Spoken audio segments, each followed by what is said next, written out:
I'm Logan Crawford, and right now on GBM, we're diving into a powerful new sci-fi saga that transports readers more than 1,000 years into the future, where intergalactic travel, teleportation, and cosmic warfare redefine the fate of the universe. The name of the book, X from Ashes We Rise. It is written by a terrific author. His name is Benjamin Rocha.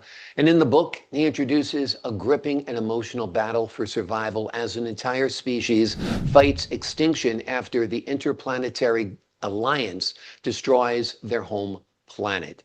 This explosive space epic is filled with high stakes action, unforgettable characters, and the timeless struggle for hope against impossible odds. We're delighted to have this very talented author join us here today. We thank the team at Atticus Publishing for helping us put him on TV today. And we ask viewers like you to support authors like him by subscribing to our channel and by purchasing his amazing book. The links are below this interview. Benjamin, thank you so much for joining us here today. Thank you, Logan. It's my pleasure to be here. Great to have you on the show. What is the inspiration that propelled you to create a futuristic universe set in the year 3342? Well, I'll be honest. The characters themselves stem from my childhood, and in relation to the characters in the story, I have three older brothers, and I remember growing up with two of them, and we used to play with toy dinosaurs all of the time.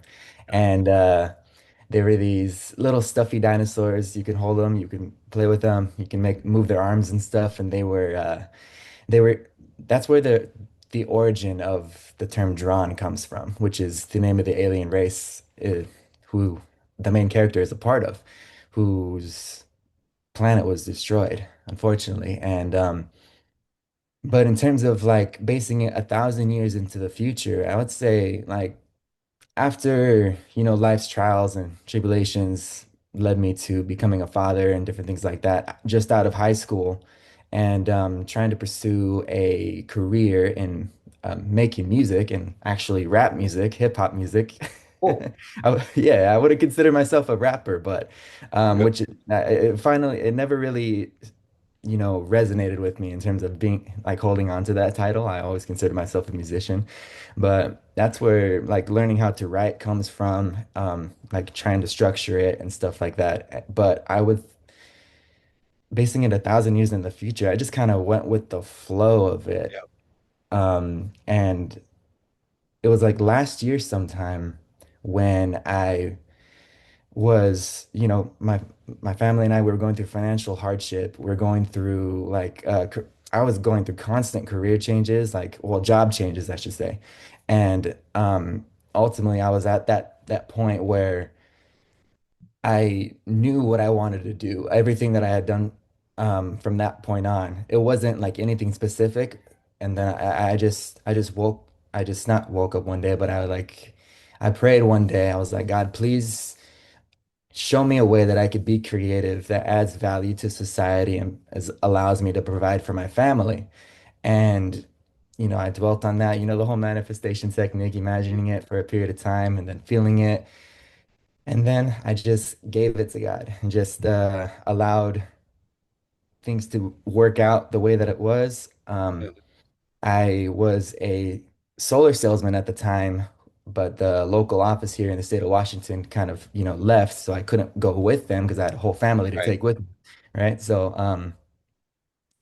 I woke up one morning with the first scene of the book replaying in my head. And it was early in the morning for me, which is 8 a.m., which is not early for most people. It's because I work in the evening now. Right. Um, so I just woke up and one morning and I was like, "Ah, okay, fine, fine. I've had these characters in my head since my childhood, Hmm. so I might as well just do something with it." And a few Yeah. years ago, like just after COVID, I had like come up with the characters themselves, and I was intending to create a video game out of it, right? And that was Mm. put off because I put my focus on music, right? So, the whole 1,000 years in the future, that was like a basic background story for the book itself, but like I never intended to become an author until until I sat down and I started writing that one morning. I woke up with the first scene playing over and over in my head. Very cool. Explain to the folks at home what that first scene is. So the first scene is the main character, X. He wakes up with his ears ringing. He is trapped underneath the caved-in ceiling of a bunker that is it's above ground, but so it's not exactly hidden. It's not a bunker, but it was a safe haven for the remaining survivors, or at least a few of them, on the planet New Earth, which is what Earth is called in the future. And so he wakes up with his ears ringing, with the sirens going off, and he looks over and he sees destruction all around him.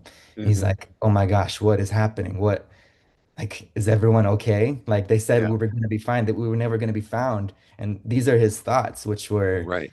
like, um, that he was filled with anxiety because all of it, his entire world came crashing down in an instant. And that's where that's what that first scene is. Mm. And it moves on from there um, to where one of his brothers who has his abilities, his superpowers awakened, which is one of the unique talents and unique abilities of his species, is they have elemental powers, they have superpowers. And he basically comes over. They both see their caretakers who had been raising them for the past 13 years, ever since the destruction of the planet. Hmm. They find them, you know, deceased, dead, and not just Hmm. that, but mutilated completely. And it was just horrifying for them. And they know that they're not safe by staying there because it was just blown up, and so they have to leave. And Yep. that's where the story continues to progress from there. Gotcha. Tell the folks at home about the Interplanetary Alliance and its immense power. So it is a universal um, organization. It's founded by humanity originally and the main character's race, which was the Drawns. So humanity, um, it's post-apocalyptic in a way, and humanity basically, World War III blew themselves up. They departed from Earth after, it was no longer habitable, so they sought help outwards, and so they left the planet Earth seeking a new home to either live on or another alien race they can confide in. And so the first alien planet that they discovered was the planet Keltar.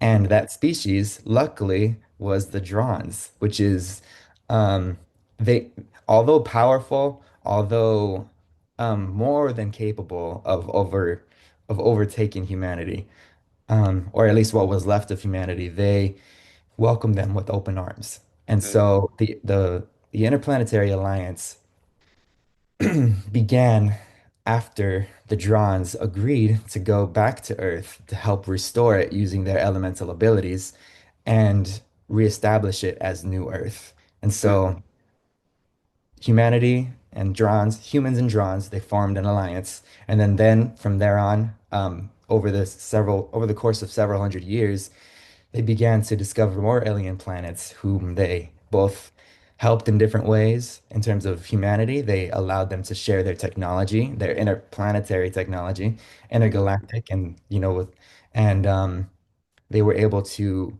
continue growing and expanding and expanding. And so this interplanetary alliance is formed of the highest levels of government on each of these 27 different planets, including humanity. But at the beginning of the book, they're down to 26 now. So Exactly. Why was planet Keltar deemed such a threat that it had to be destroyed? s- it wasn't necessarily that it was a threat. It was that greed and envy had overcome the majority of the Interplanetary Alliance. Gotcha. So as the plot continues, they begin to discover like not only more of the reason why their planet was destroyed. And when it continues moving down, um, losing one person after the other, or one thing bad happens, they're shown, or at least the founder of an organization called the Resistance, um, on New Earth, they he remembers something, an important piece, an important element of the whole cause of it all, which was genetic enhancement. And Mm. so when these other alien races became envious of the Drons because they had this technology, they have this the ability to, manipulate genetics if they really, really wanted to. Um, when the Drons, seeing their intent to genetically enhance their own race, they saw the evil behind it, the evil intentions. They denied that request. And there was a humongous amount of backlash, and the Interplanetary Alliance basically came to the conclusion, this isn't written in the book, by the way, this is like a background story. They came to the conclusion that if we can't have it, no one can. Okay. And the Drons being such a loving and peaceful race, due to specific reasons in accordance with the plot and the main character's role in the whole thing, they decided not to defend themselves, aside from saving a few of their designated unhatched children. Right.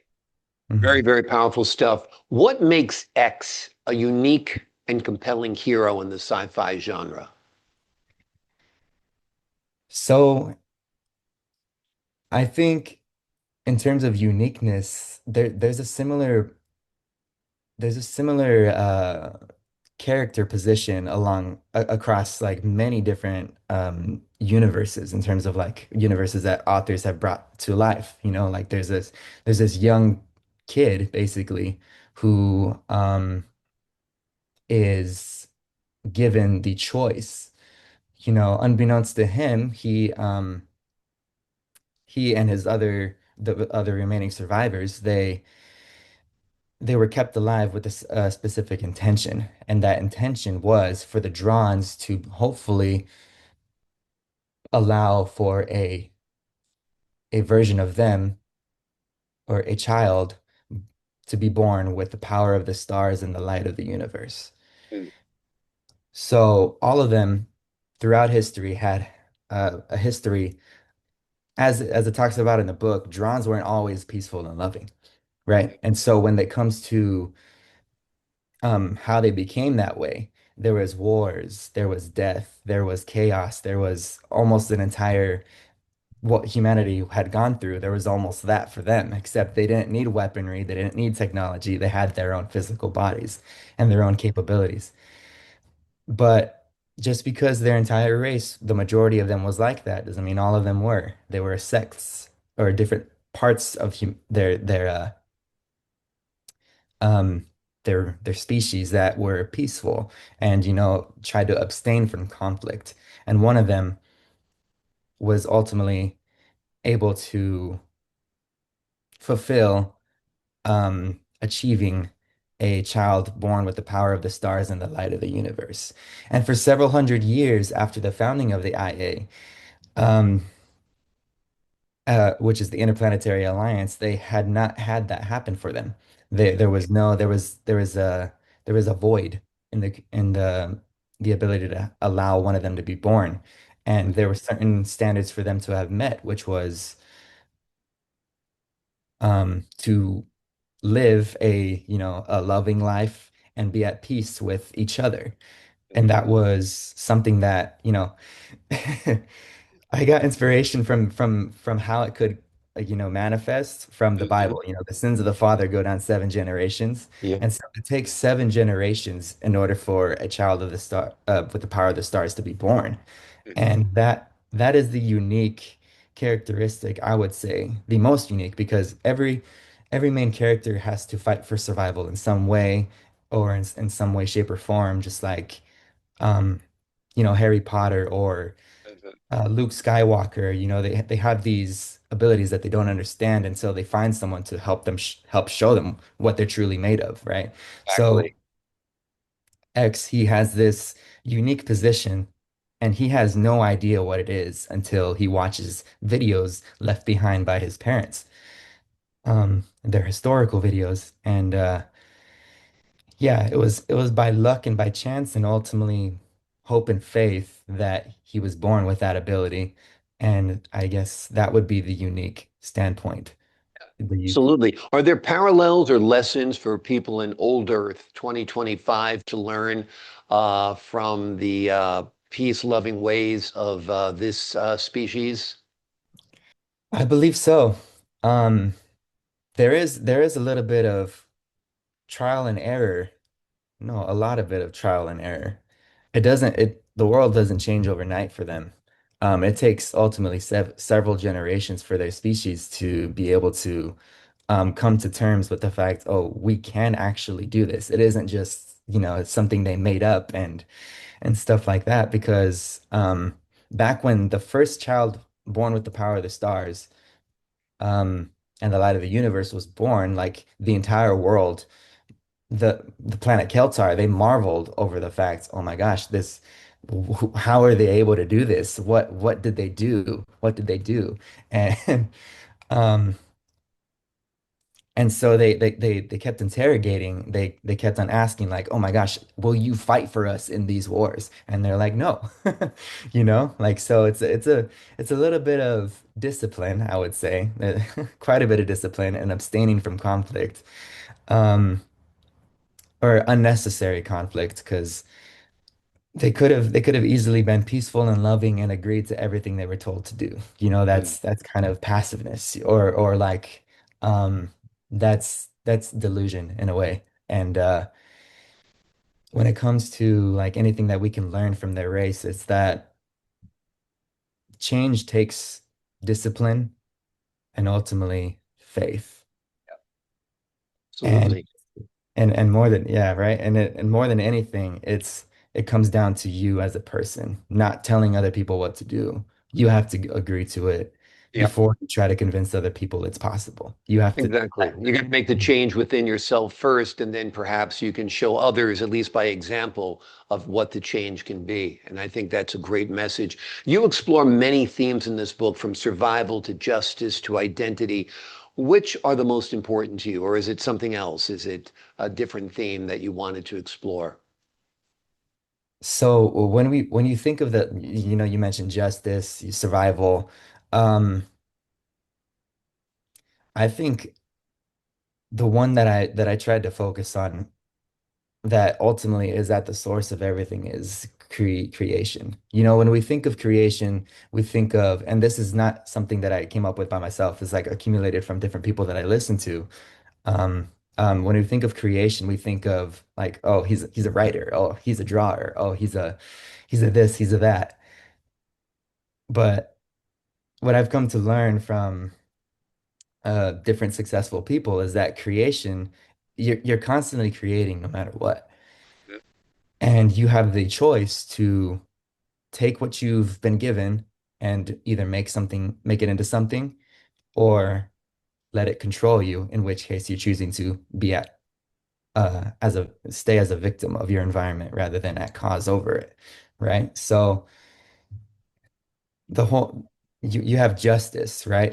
They're seeking justice. There's of course you're going to feel those emotions. You're going to feel like you need to do something for someone else.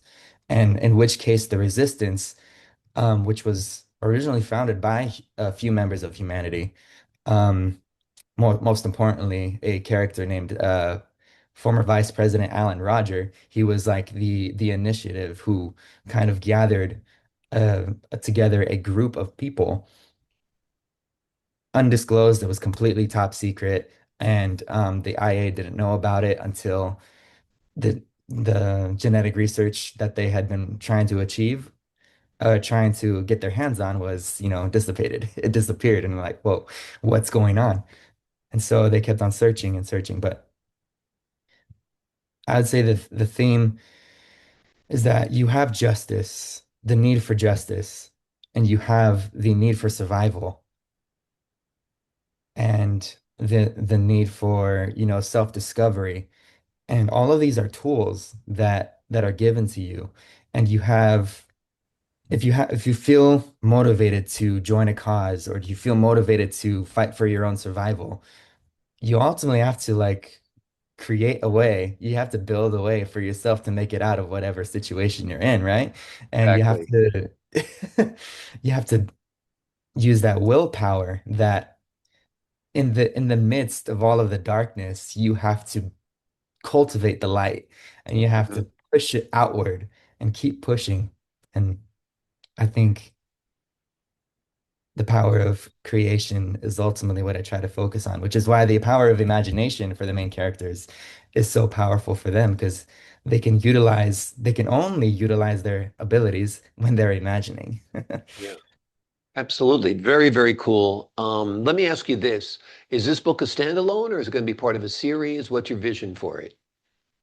It is, I think by itself, it could be a standalone, but I care about the characters, you know, and I care about their progression, and it is going to be the first of many. I will just say Okay, that. cool. Sounds good. What about a film or a TV show? Have you envisioned that? I have, yeah.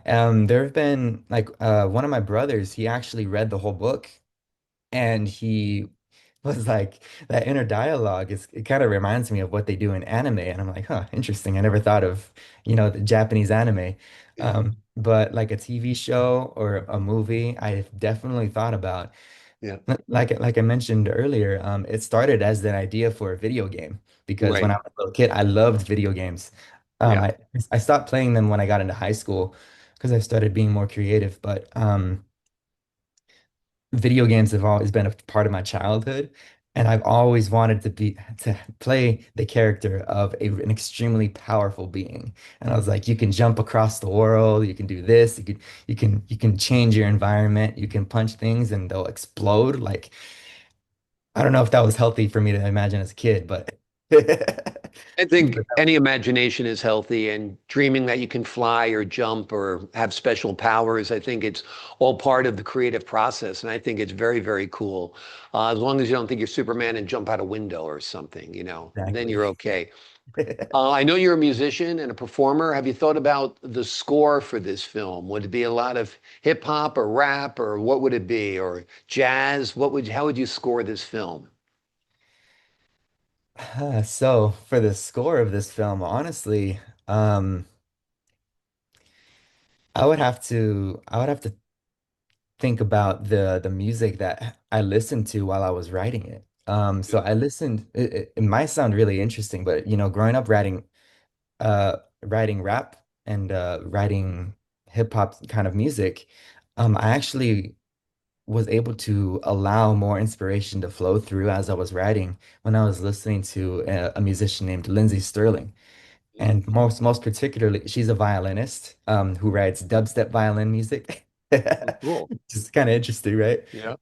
But like I would say like more of the epic type of cinematic music would be more fitting for intent for that's just my vision. Of course, if um I don't have all the ideas and I'm willing to expand on the ideas as well. Like if anyone has like something like for the I won't talk too much about it, but when I was writing the second book, it was inspired a lot more by alternative rock music, right? So it's like Cool. so every single time I was gaining like I got into a flow state with the inspiration of listening to different genres of music as I was progressing and moving along too. So I can see like during the fight scenes, it could be whatever, but like it could be powerful, cinematic, it could be hot, intense, but it could also, but when they're just joking around as brothers and stuff like that, I could see more of like the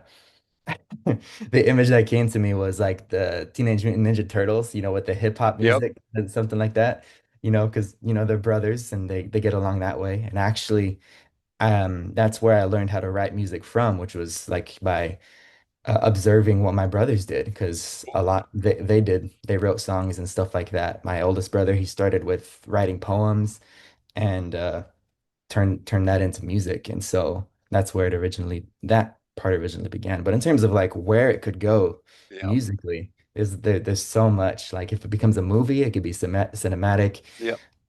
But if it becomes a TV show, there can be an intro and there could be an outro Yeah. song. Like there could be there's so much to go on, you know? And Yep. if it becomes a kids show, Yeah. heck, you can throw on some some simple piano music or something, Yeah. know. Exactly. And music is such a part of cinema. I mean, picture a film without a score. It's almost unwatchable. So I Mhm. think, like you said, you could do a lot with this. You could use many, many different genres, and I think it would all work. Like you said, the battle or fight scenes could be hip hop or rap. The intergalactic scenes could be, cinematic, John Williams type music. So I think that's one of the fun things you'll play with and create if you're ever blessed enough to get a phone call from Hollywood that says, "Hey, we want to turn your book into a film." So that would be great. What do you hope readers take away from your story? What do you hope they feel after they turn that last page? You know, it's it's how I start and it's how I end the book. You know, the first the in the prologue, it talks about hope, right? And it talks about how, in the darkest of times, there is always a light to be found. Because, I mean, if you think about biblically, in the beginning, everything was dark and without form, and then God said, "Let there be light." So like that's the creative thing, and it's up to us to find that hope, to have that hope. And as from beginning to end, there is multiple things that happen. There's characters who have there's human characters who have certain abilities as well, and they play a unique part in aiding X's survival along with the rest of the survivors. And so when you have hope and you press forward and you take the steps forward, not knowing, but you have hope, Hmm. then it becomes faith. And Yeah. then there's a saying in the Bible that says, faith without works is dead. Mhm. So, and if you have, it also depends on who you have your faith in. Um, Ultimately, luckily with the way that the main character was raised, which was very unfortunate for him to have lost them so early in the story. They were built up. They were held up on a pedestal. They were made to believe in themselves, Yeah. ultimately. And I think that is the key factor when you when you are able to in some way, shape, or form, believe in yourself, then there is always hope. No matter how dark things get, no matter how hard your trials become, Yeah. you can have that hope. And that is the thing I hope readers take away from Wonderful. Wonderful. it. I think that's great, knowing that we have within us the powers that we possess the powers already within us to face the challenges that lie ahead. I think all of us need to realize that, that we don't have to wait for X, Y, or Z to happen. We have the tools right now. Make it happen right now. Well, you've made it happen right now by putting forth this great book. It is called X From Ashes We Rise. It is a bold and imaginative sci-fi adventure born from the creativity of author Benjamin Rocha. It is a delightful read. It is a book that's going to make you want for more. And I got a feeling some more episodes are coming, some more installments in this book. Ben, thank you so much for joining us here today. Of course, thank you, Logan. I appreciate your time, your insight, and the wonderful work on this interview and this book. To the folks at home, I'm Logan Crawford for the Global Book Network. So long for now.